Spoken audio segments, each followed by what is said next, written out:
25 दिसंबर जो एक तरफ कायदे आज़म मोहम्मद अली जिन्नाह का यौम पैदाइश है तो दूसरी जानिब मसीही बरादरी का मुक़द्दस दिन। इस अज़्म का इजहार है कि तमाम शहरी बिला तफरीक मजहब नस्ल और अक़ीदे रियासत के लिए बराबर हैं। कायदे आज़म ने 11 अगस्त 1947 को पाकिस्तान की अक़लियतों के हवाले से जो वाज़ेह और तारीख़ी मौक़िफ़ दिया कि तमाम आज़ाद हैं, रियासत किसी फ़र्द कि मज़हब से कोई ताल्लुक़ नहीं रखती, आज भी रियासत पाकिस्तान की सिमत मुतय्यन करता है। ये अल्फाज महज एक तकरीर नहीं बल्कि पाकिस्तान के आइनी, समाजी और अखलाकी तशख़्ख़ुस की बुनियाद है। वज़ीर आला पंजाब मरियम नवाज़ का वाज़ेह और दो टोक मौक़िफ़ कि पंजाब में अक़लियतों के साथ नाइंसाफ़ी हुई तो मैं सीसा पिलाई दीवार बनकर खड़ी होंगी, महज एक सियासी बयान नहीं बल्कि एक हुकूमती सिमत की निशानदही भी है। क्रिसमस की तकरीब में अक़लियतों के त्यौहारों का खुले दिल से एतराफ़, लिबर्टी में मुल्क का सबसे बड़ा क्रिसमस ट्री, सूबे भर में अहम मकामात पर क्रिसमस की सजावट, माइनॉरिटी कार्ड्स और ग्रांट्स में इजाफे का वादा और पॉलिसी सतह पर मजहब की बुनियाद पर किसी भी इम्तियाज की नफी, ये सब इस बात का इजहार है कि हुकूमत अक़लियतों को रियायत या अतिया के तौर पर नहीं बल्कि बुनियादी शहरी के तौर पर ट्रीट कर रही है। इसी तनाजुर में रवा माह पार्लियामेंट के मुश्तरका इजलास से कौमी कमीशन बराए अक़लियती हुकूक एक्ट 2025 की मंजूरी एक अहम संग मील की हैसियत रखती है। ये कानून न सिर्फ एक बाइख्तियार, खुद मुख्तार और नुमाइंदा कमीशन के क़याम की बुनियाद रखता है बल्कि अक़लियतों के हुकूक की निगरानी, शिकायत के लिए इंक्वायरी, अबूरी रिलीफ और रियासती इदारों को जवाबदेह बनाने के एक मजबूत फ्रेमवर्क भी फराहम करता है। सिविल कोर्ट जैसे इख्तियारात, पार्लियामेंट को बराह रास्त रिपोर्ट्स और बैनुल अक़वामी फोरम्स पर नुमाइंदगी, ये सब इस अज़्म की अलामत है कि अक़लियतों के हुकूक को अब अलामती नहीं बल्कि इदारा जाती तहफ़्फ़ुज़ दिया जा रहा है। सवाल अब ये नहीं कि क्या पाकिस्तान अक़लियतों के लिए महफूज है, बल्कि असल सवाल यह है कि क्या ये मुस्बत इक़दामात, मुस्तकिल पॉलिसी, मौसर अमल दरामद और समाजी कबूलियत के ज़रिए हर मॉडल में ढल सकेंगे ताकि पाकिस्तान वाकई दुनिया में एक अक़लियत दोस्त रियासत के तौर पर अपनी शनाख्त को मज़ीद मजबूत कर सके। इसी पर गुफ्तगू रखेंगे पैनल के साथ। सवाल इस तरह से, अक़लियतों के हुकूक के तहफ़्फ़ुज़ के लिए हासिल किया गया पाकिस्तान 78 साल बाद आज कायद के पाकिस्तान में अक़लियतें कितनी महफूज? रज़ा साहब। बहुत शुक्रिया आयशा, और बहुत अहम मौजू है आज के दिन के हवाले से। सबसे पहले तो मैं ये बात, आपने खुद ही उसका जिक्र कर दिया, देखिए पाकिस्तान का जो क़याम है, पाकिस्तान बना ही अक़लियतों के तहफ़्फ़ुज़ के एक ख़याल से वो लिंक्ड है, मगर किस हद तक हमने उस पर अमल किया, बदकिस्मती से नहीं किया। कायदे आज़म ने तो बड़े वाज़े तौर पर 11 अगस्त 1947 को कह दिया था कि पाकिस्तान की जो नई रियासत बनेगी वो हर शहरी को बराबर की नज़र से देखेगी। उनका फेमस जो वो स्पीच है 11 अगस्त वाली, जिसको हमने बड़ी देर फरामोश किए रखा कि you are free to go to your temples and you are free to go to your mosques, और आपके शहरियत जो है उसका आपके मजहब से कोई ताल्लुक नहीं होगा। तो आज उसके भी दोहराने का दिन है। अगरचे आपने जो बहुत से स्टेप्स बताए वो बहुत उम्मीद अफजा हैं, और ये सिंबॉलिक जेस्चर्स जो है, लाहौर में मैंने खुद क्रिसमस का दरख्त देखा है और यकीन जानिए अपने लाइफ टाइम में पहली बार मैंने देखा है कि पब्लिक प्लेस के ऊपर इतने के इस तरह से जो एक मजहबी त्यौहार को मनाया जा रहा हो। मगर ये सिंबलिज्म है। या फील्ड मार्शल सुबह आज चर्च में गए, वो भी एक बहुत अहम सिंबॉलिक जेस्चर है, और मैंने कम ही देखे इस तरह के मनाजिर अपने लाइफ टाइम में। तो मगर इससे आगे बढ़ना होगा। जो हमारे कवानीन हैं, हमारा जो आइन है, उसके अंदर बहुत सी ऐसी शिक़ें हैं जो कि सिस्टेमिक डिस्क्रिमिनेशन को बरकरार रखती हैं, हमें उसको बदलना होगा, लेकिन अल्लाह करे कि अब ये आगे भी कहीं बढ़े। शहजाद चौधरी साहब, यहाँ सिंबलिज्म और जेस्चर्स की बात है, क्रिसमस ट्री है, सजावट है, तकरीबात हैं, ग्रांट्स हैं, या एक कमीशन बना दिया गया है बराए अक़लियती हुकूक एक्ट 25, आपके ख्याल में ये सब कुछ महज रस्मी जुमले ही हैं या रस्मी जुमलों से हटकर अमली तौर पर यकीनी बनाने की तरफ जाने का सफ़र है?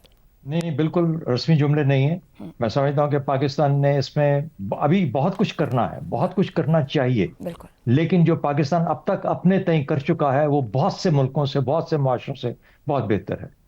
हिंदुस्तान जिसमें इस वक्त कम अज़ कम मेरे ख्याल में 30-35 करोड़ माइनॉरिटीज़ हैं, 30-35 करोड़, 20 करोड़ मुसलमान हैं उनके अंदर, उनका जो हाल है वो आपके सामने है। अगर आपने एक माशरे का अक्स देखना है कि माइनॉरिटीज़ के साथ कैसे सलूक किया जाता है तो उसको देख लीजिए। अमेरिका चले जाइए, जहां पर किसी वक्त किसी ज़माने में अफर्मेटिव एक्शन आता है कि जो कम लोग हैं, जो कि डिस्क्रिमिनेटेड लोग हैं, उनको मौका दिया जाना चाहिए, और फिर एक ऐसा वक्त आता है कि हर चीज़ को मुकम्मल तौर पर ख़त्म करके और ये कहा जाता है कि जिनका मुल्क है वही रहेंगे। पूरे महज़ब मुल्क दुनिया के अंदर, महज़ब कहते हुए मुझे अजीब लगता है, माशरों के अंदर, यूरोप के अंदर, अमेरिका के अंदर इस वक्त जो भी माइग्रेंट्स हैं उनके साथ जो सलूक हो रहा है वो आपको बताता है कि वहां पे किस तरीके से काम किया जाता है, किस तरीके से माइनॉरिटीज को ट्रीट किया जा रहा है। वहां से लोग किस तरीके से उनको, उनके बच्चों को अलग कर दिया जाता है। اس کے بعد آ جائیے اسرائیل نے جو کر رہا ہے، جو اسرائیل کے اندر ہو رہا ہے. تو میرا جب میں ان چیزوں کو دیکھتا ہوں تو میں دیکھتا ہوں کہ پاکستان کی ملٹری کے اندر، پاکستان کی آرمی کے اندر جو نان مسلمز ہیں وہ جنرلز بھی بنے، جو پاکستان کی ایئر فورس اور وغیرہ یہ ملٹری تمام کی تمام، اس کے اندر ایسی کلاسز ہیں، ایسے لوگ ہیں، ایسے زبردست قسم کے لوگ. سیسل چودھری کا نام سب دنیا پورا پاکستان جانتا ہے، وہ ایک ہیرو پاکستان کا. جسٹس AR کارنیلیس کا نام لیتے ہیں، سپریم کورٹ کے ججز اپوائنٹ ہوئے. سملرلی ہندوز، ان کا نام مجھے نہیں آ رہا، سندھ کے جو تھے سپریم کورٹ کے چیف جسٹس ہوئے. یعنی کہنے کا مطلب یہ ہے کہ جی ایگزیکٹلی بھگوان داس. اچھا، اس کے بعد پھر جہاں پہ پاکستان کے جو پہلے ہمارے وزیر خزانہ تھے، میرے خیال میں وہ بھی ہندو تھے. تو میرے خیال میں پاکستان نے اپنے طور پہ، اور 3% صرف یہاں مائنورٹیز ہیں، صرف 3%. میرا خیال ہے ایک بہت کم، وہاں پر جہاں پر کم از کم کوئی 25% ہندوستان کے اندر مائنورٹیز ہیں، وہ مائنورٹیز نہیں بلکہ وہ 2-3 ملکوں کے برابر ہے. ان کے ساتھ جو سلوک ہوتا ہے وہ ہمارے سامنے بہت کچھ کرنا باقی ہے. اس کا تعلق پاکستان کے معاشرتی رویوں سے ہے، تعلیم سے ہے. ہم کتنے مواقع ہمارے اور باقی عام پاکستانیوں کو موقع نہیں مل رہا. یہی لوگ تمام اقلیتیں ان پاکستانیوں میں شامل ہیں. بے شک ان کو اور بہتر کرنے کی ضرورت ہے، لیکن جہاں ان کو موقع، پاکستان کی کرکٹ ٹیم کھیلوں کے اندر انہوں نے اپنا نام بنایا. اور اگر ہم بہت پیچھے چلے جائیں تو کب سے نام بنا رہے ہیں اپنا کرکٹ ٹیم کے اندر اور باقی سپورٹس کے اندر. میرا خیال ہے پاکستان نے بہت مواقع دیے، بہت اچھے مواقع دیے. لوگ کہیں گے بلاسفیمی کا ذکر کریں گے، ماننے کی بات ہے کہ ہاں وہاں پہ ہمیں، لیکن اس کے اندر بھی ہم نے لیجسلیشن کی اور اس کو کنٹرول اس حد تک کیا کرنے کی کوشش کی کہ کسی قسم کی زیادتی نہ ہو پائے. میرا خیال ہے پاکستان نے برا نہیں کیا، پاکستان نے کافی حد تک اچھا کیا. درست ہو گیا. اور شہزاد صاحب ذکر کرتے وزیر قانون جوگندر ناتھ منڈل کا بھی. یہاں ایک بریک لینی ہے، ہم بریک سے واپس آئیں گے تو اپنی گفتگو کو آگے بڑھائیں گے. پروگرام کے آخری حصے میں ایک بار پھر خوش آمدید. زیغم صاحب، اقلیتوں کو صرف تحفظ دینے کی بات ہو رہی ہے یا آپ سمجھ رہے ہیں مجموعی طور پر فیصلہ سازی کا عمل، سماجی معاشی صورتحال، ہر جگہ پر ان کو برابر شرکت کی طرف لے جانے کے سفر کا آغاز ہے؟ خاص طور پر CM پنجاب جس طرح ریڈ لائن کہہ کر اور سیسا پلائی دیوار کہہ کر کھڑی ہو رہی ہیں، ایک پائیدار پالیسی کی طرف بڑھ رہی ہیں. سب سے پہلے تو تمام مسیحی بہنوں کو، بھائیوں کو کرسمس کی مبارک. ہماری خوشیاں بھی سانجھی ہیں، دکھ بھی سانجھی ہیں. پہلے پازیٹیو بات کر لیتے ہیں، پھر نیگیٹو بات کرتے ہیں. دیکھیے، گزشتہ جو ایک ڈیکیڈ تھا وہ پاکستان میں اس ریئلائزیشن کا ڈیکیڈ تھا کہ اقلیتیں پیچھے رہ گئی ہیں، اقلیتوں سے زیادتی ہوئی ہے. ہم نے اس زیادتی کا ازالہ کرنا ہے اور انہیں اپنے ساتھ ملانا ہے، اپنے برابر ترقی دینی ہے. 19 جون 2014 کو جسٹس تصدق جیلانی نے ایک با کمال فیصلہ دیا اور اس دن کو بھی اقلیتیں آج تک مناتی ہیں. اس فیصلے کے دن کو تقریبات منعقد کرتی ہیں اور پورا انہوں نے روڈ میپ دیا اور پھر انہوں نے ایک کمیشن بنایا اس فیصلے پر نگرانی کے لیے. بہت سی باتیں ہوئی، دو میں آپ کو گنواتا ہوں، دو کمال کی باتیں. اعلیٰ تعلیم میں ان کے لیے کوٹا اور 5% کوٹا ملازمتوں میں.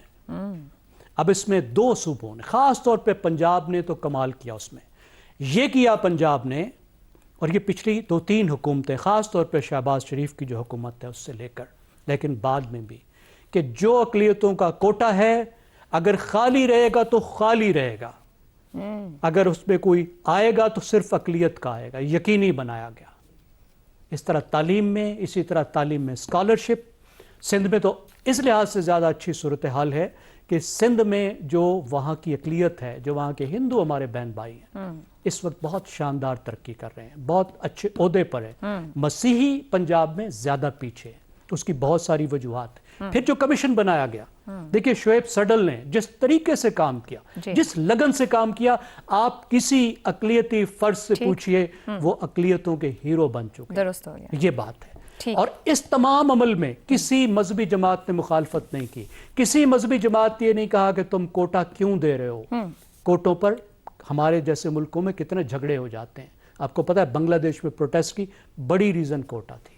تو ہم ایک اچھے سفر پر چلے ہیں، آگے چلنا چاہیے. درست ہو گیا. لیکن جو دوسری سائیڈ ہے، اگر ہم نیگیٹو دیکھیں تو وہ بھی بہت کچھ ہے بات کرنے کو. بس سر نیگیٹو کو آج کے دن کے لیے پیچھے رکھتے ہیں. صرف ایک میں جی ٹھیک سر اجازت دیجیے گا.